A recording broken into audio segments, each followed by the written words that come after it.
Une fois la mise en place terminée, il est temps de façonner ces silos.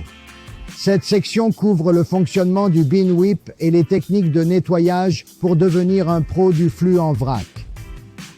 Avant de fouetter le silo, assurez-vous qu'un canal d'écoulement est libre jusqu'à l'ouverture de décharge inférieure, afin que le matériau que vous délogez ait un endroit où aller. Nous recommandons un canal d'au moins 12 pouces de diamètre pour la plupart des matériaux.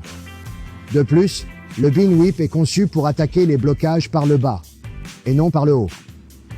Pour ces motifs, vous pourriez devoir utiliser un outil comme le bin drill de Pneumat pour maintenir un canal libre ou créer une ouverture dans le produit ponté pour l'entrée du bin whip. Vous allez passer un moment au bord du trou d'accès. Vous voudrez donc organiser votre poste de travail de manière à pouvoir atteindre et utiliser aisément les commandes tout en regardant dans le silo.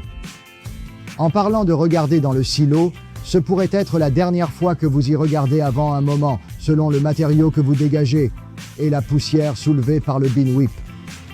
Prenez un moment pour vous faire une image mentale de l'intérieur du silo et réfléchissez à l'endroit où vous voulez commencer et comment vous allez attaquer l'accumulation. Vous voudrez commencer à couper à environ 10 à 15 pieds sous le sommet du blocage en descendant au fur et à mesure.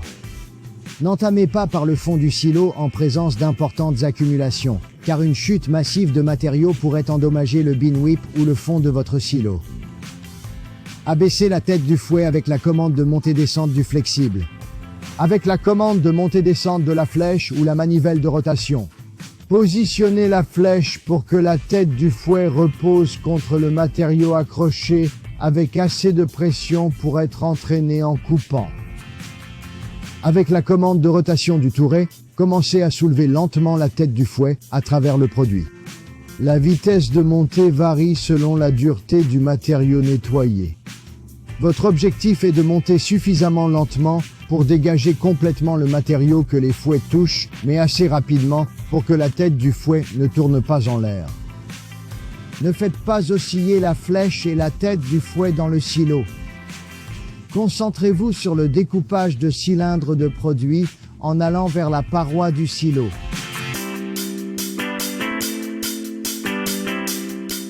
Après avoir atteint le mur, faites pivoter la flèche pour découper une autre rainure. Répétez jusqu'à ce que cette couche soit dégagée. Puis descendez pour dégager les sections inférieures. Si vous sentez que vous perdez le contrôle du bin whip, réduisez la vitesse de rotation. Ne laissez pas la tête du fouet s'enfouir dans le produit, mais si cela arrive, n'essayez pas de la libérer avec les commandes du touret ou de la flèche, car cela pourrait gravement endommager votre bin whip. Immédiatement, arrêtez l'équipement et essayez de libérer la tête du fouet en vidant la matière qui l'entoure depuis le silo. Consultez votre manuel pour plus d'informations sur cette procédure. Quand le nettoyage du silo est terminé, inversez simplement les étapes d'installation pour retirer et démonter le fouet de silo comme décrit dans le manuel technique. Nettoyez soigneusement les composants pour assurer leur longévité avant de les remettre au stockage.